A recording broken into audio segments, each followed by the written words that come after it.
हाय दोस्तों, चलिए देखिए बता रहे आज फिर लेकर आए हैं कोशिका झिल्ली के बारे में। आज क्लास चलेगा। बात समझ में क्या बोले हैं?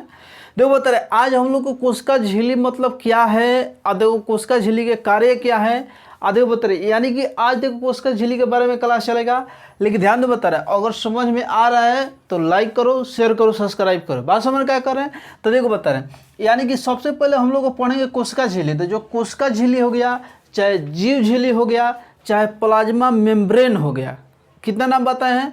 जीव झिल्ली बोलो, चाहे प्लाज्मा मेम्ब्रेन बोलो, और चाहे क्या बोलो कोशिका झिल्ली बोलो। बात क्या है, दोनों बराबर है। बात बुझे ना, तीनों क्या बोलते हैं, तीनों एक ही बोलते हैं। देखो बता रहे अब ना, देखो बता रहे इसको कोशिका झिल्ली पढ़ने के लिए ना दो को फिगर बना रहे हैं। ध्यान से पहले समझो। देखो बता रहे दो को फिगर बना दे रहे हैं, यानी कि देखो बता रहे फिगर बता चुके हूँ। हाई देखो बता रहे ये दो को फिगर बनाती हैं, हम इसको बोलते हैं ना जंतु कोशिका, जंतु कोशिका।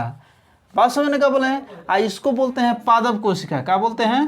पादप कोशिका। ध्यान दे बता रहे पादप कोशिका हो गया।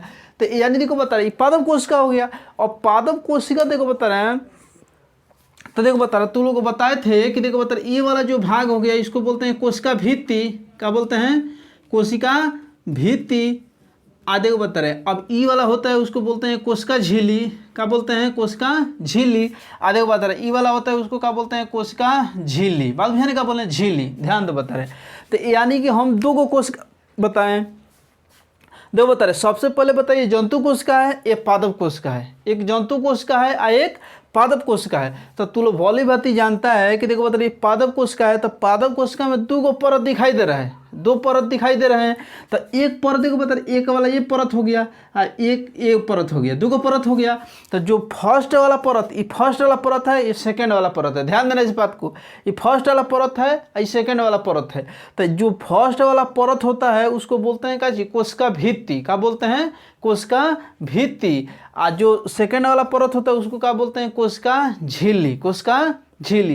तो ध्यान दे बता रहे तो कोशिका झिल्ली पढ़ना है तो देखो बता रहे कोशिका झिल्ली के बारे में सबसे पहला बात जानो कि जो कोशिका झिल्ली होता है जंतु कोशिका में सबसे पहले परत में होता है, प्रथम परत में होता है। ध्यान दे बता रहे कैसे कोशिका भित्ति तो इसमें होता है नहीं, कोशिका भित्ति इसमें नहीं होता है। तो देखो बता रहे जो कोशिका झिल्ली होता है जंतु कोशिका में प्रथम परत में होता है, यानी कि प्रथम परत में होता है कोशिका झिल्ली। बात ध्यान क्या बोले हैं? प्रथम परत में। लेकिन ध्यान दो बता रहे जो पादप कोशिका है उसमें प्रथम परत में है नहीं, प्रथम परत में कोशिका भित्ति है और दूसरे परत में कोशिका झिल्ली है। बुझा रहे क्या कह रहे हैं?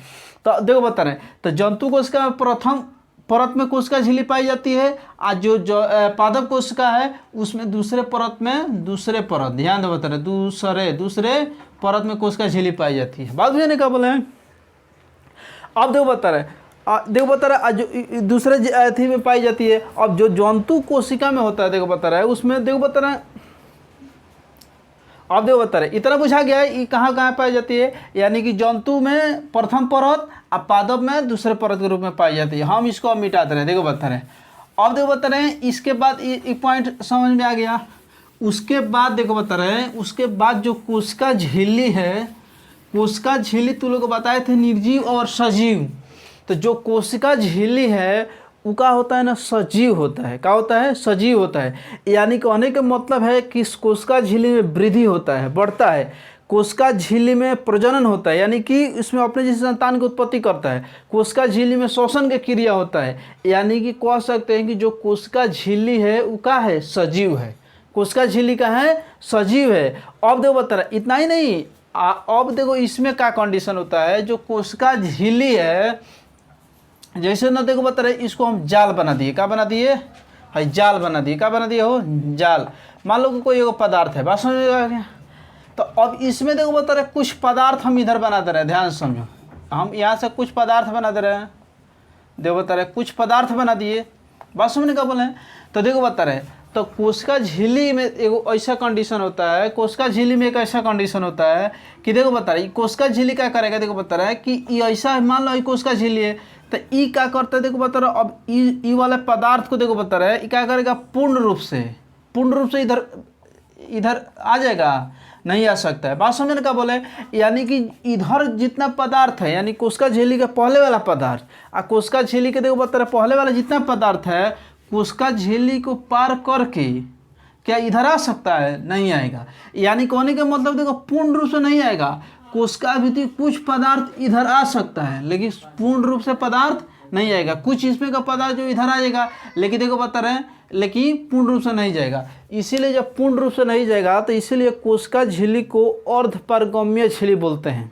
क्या बोलते हैं? कोशिका झिल्ली को अर्धपारगम्य झिल्ली बोलते हैं। और जो कोशिका झिल्ली होते हैं देखो बता रहे हैं, क्वेश्चन ऐसे पूछता है अर्धपारगम्य झिल्ली बोलो अच्छा चयनात्मक पारगम्य झिल्ली बोलो, बात का है बराबर, ध्यान देना इस बात को। चयनात्मक पारगम्य झिल्ली या क्या बोलते हैं अर्धपारगम्य झिल्ली। यानी कि कहने का मतलब अगर पूछेगा क्वेश्चन कोशिका झिल्ली को चयनात्मक पारगम्य झिल्ली क्यों बोलते हैं, तो एक बात याद रखो, कोशिका झिल्ली को चयनात्मक पारगम्य झिल्ली इसलिए बोला जाता है कि इसमें से कुछ पदार्थ का होता है, कुछ पदार्थ का होता है कि कोशिका झिल्ली को पार कर सकता है, पूर्ण रूप से नहीं पार करेगा। कुछ पदार्थ देखो बता रहे, जैसे मान लो 100% इधर है, कुछ कोई पदार्थ है तो 100% में देखो बता रहे हैं 60% उधर पार होगा, 40% रह जाएगा, यानी पूर्ण रूप से नहीं होगा। इसीलिए इसको चयनात्मक झिल्ली के नाम से भी जाना जाता है। बात जाने का बोले और देखो बता रहे कोशिका झिल्ली का रासायनिक संगठन के बारे में जान लो। कोशिका झिल्ली का रासायनिक संगठन क्या क्या होता है? कोशिका झिल्ली का देखो रासायनिक संगठन देखो बता रहे कोशिका झिल्ली का रासायनिक संगठन देखो बता रहे इसमें क्या कंडीशन है। अब देखो बता रहे निर्मित पहले कैसे होता है, देखो बता रहे हम यहाँ पे लिख दे रहे हैं निर्मित, देखो बता रहे ध्यान समझो, हम निर्मित बताए कोशिका झिल्ली का निर्माण कैसे होता है। तो देखो बता रहे सबसे नॉर्मल चीज़ दाल समझता होगा, दाल समझता होगा, सोयाबीन समझता होगा, बात है ना क्या कह रहे हैं, चाहे देखो बता रहे मछली समझता होगा, अंडा समझता होगा, बात समझ रहे क्या कर रहे हैं। तो यानी कहने का मतलब जब हम लोग दाल खाते हैं, मछली खाते हैं, सोयाबीन खाते हैं, तो देखो बता रहे तुम लोग सबसे भली बात जानता है कि सबसे ज़्यादा अगर प्रोटीन है तो किसमें है? दाल में है। तो देखो बता रहे जब हम दाल खाते हैं तो दाल तो हम लोग को क्या मिलता है? प्रोटीन मिलता है। क्या मिलेगा हो? प्रोटीन मिल गया, बात बुझाने का बोले हैं।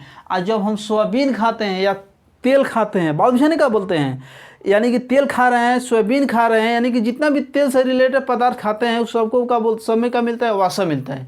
और दलहन जितना भी पदार्थ को खाते हैं उसको बोलते हैं काची, दलहन पदार्थ है उसको बोलते हैं काची वासा। क्या दलहन में प्रोटीन मिलेगा और तेल वाला में जितना बोलता है क्या बोलता है? वासा मिलता है।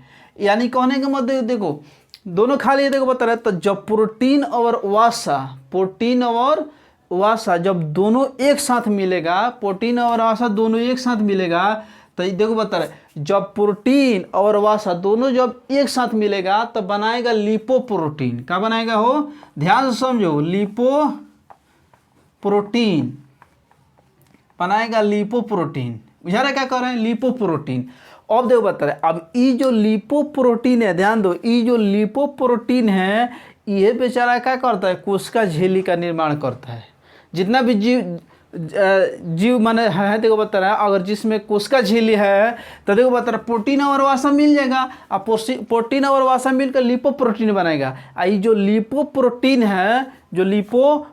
है ये क्या करेगा? कोशिका झिल्ली का निर्माण करेगा। क्या करेगा? कोशिका झिल्ली का निर्माण करेगा। अब देखो बता रहे ये दोनों मिलेगा, देखो प्रोटीन और वासा मिलेगा, लिपोप्रोटीन का निर्माण करेगा। एक और अथी करेगा कोलेस्ट्रॉल, ध्यान दे बता रहे हैं कोलेस्ट्रॉल, देखो बता रहे कोलेस्ट्रॉल समझता है, देखो बता रहे जैसे पत्थरी ना समझता है, पत्थरी देखो बता रहे कोलेस्ट्रॉल के कारण देखो बता रहे क्या बनता है? पत्थरी बनता है। जैसे पेट में पत्थरी हो जाता है तो कोलेस्ट्रॉल जब बढ़ेगा ना तो पत्थरी होता है। तो कोलेस्ट्रॉल कैसे बनेगा? प्रोटीन और वासा मिलेगा, तो ज़्यादा मात्रा में अगर प्रोटीन होगा, ज़्यादा मात्रा में वासा हो गया तो क्या बनेगा? कोलेस्ट्रॉल। और जब कोलेस्ट्रॉल बन गया तो सब जो पेट में क्या हो गया? पत्थरी हो गया। जब प्रोटीन ज़्यादा होगा, वासा ज़्यादा होगा तो लिपोप्रोटीन बनेगा, और लिपोप्रोटीन का बनेगा? कोशिका झिल्ली का निर्माण करेगा। बात समझ रहे क्या कह रहे हैं? अब देखो बता रहे इतना हो गया। अब इन देखो बता रहे जो कोशिका झिल्ली है, तो अब कोशिका झिल्ली देखो बता रहे इसमें क्या कंडीशन है ना। अब देखो बता रहे कोशिका झिल्ली हो गया, तो कोशिका झिल्ली में क्या कंडीशन होता है? देखो बता रहे एक और बात बता रहे हैं जिसका नाम है कार्बोहाइड्रेट, नाम सुना होगा। देखो बता रहे कार्बोहाइड्रेट, देखो बता रहे जो हम लोग चावल बनाते हैं, चावल का जो पानी होता है, पानी समझता है ना, चावल का पानी हम लोग क्या करते हैं? फेंक देते हैं। अब सोचो बता रहे जितना भी कार्बोहाइड्रेट मिलता है देखो बता रहे चावल के पानी में होता है, लेकिन सोचो हम लोग उसको क्या करते हैं? फेंक देते हैं। क्या करते हैं वो फेंक देते हैं। यानी कि इसमें देखो बता रहे कार्बोहाइड्रेट की मात्रा भी पाया जाता है, कार्बोहाइड्रेट की मात्रा पाया जाता है। अब देखो बता रहे इसका, देखो बता रहे अब इसका प्रमुख कार्य क्या है, कोशिका झिल्ली के देखो बता रहे प्रमुख कार्य क्या है कि सबसे पहले कोशिका झिल्ली के कार्य देखो बता रहे क्या होता है कि ये जो होता है ना पारगम्य होता है। क्या होता है? पारगम्य होता है, पहला बात। दूसरा का नंबर इसका कार्य है कि तो पहले का कार्य है कि पारगम्य होता है, और दूसरा का जो कार्य है देखो बता रहे हैं 2 नंबर जो कार्य है प्रसरण का कार्य करता है। किसका कार्य करता है वो? हाँ देखो प्रसरण का कार्य करता है, बात बुझाने का बोले। और 3 नंबर जिसका कार्य है उसको प्रासरण बोलते हैं। क्या बोलते हैं? प्रासरण। हाँ देखो बता रहे प्रासरण का कार्य करता है कौन? कोशिका झिल्ली। 3 बात याद रखो। हम देखो बताया कि पारगम्य का कार्य करता है, प्रसरण का कार्य करता है, और प्रासरण का कार्य करता है कौन? कोशिका झिल्ली। तो कोशिका झिल्ली के कितने कार्य हो गया? 3। सबसे पहले देखो बता रहे पारगम्य हो गया, पारगम्य का कार्य करता है, प्रसरण का कार्य करता है, प्रासरण का कार्य करता है, यानी कोशिका झिल्ली का 3 कार्य हो गया। बात समझ में क्या बोले हैं? अब देखो बता रहे इतना आज पढ़ा है, लेकिन ध्यान दो बता रहे जहाँ तक संभावना होगा कि समझ में आया होगा। बात समझने क्या बोले हैं? अगर समझ में आ रहा है तो ज़्यादा से ज़्यादा लाइक करो, शेयर करो, सब्सक्राइब भी कर रहे हैं। बात समझ में क्या बोले हैं? हम आज इतना ही रहने दे रहे हैं, फिर इसके नेक्स्ट डे एक और वीडियो बनाएंगे।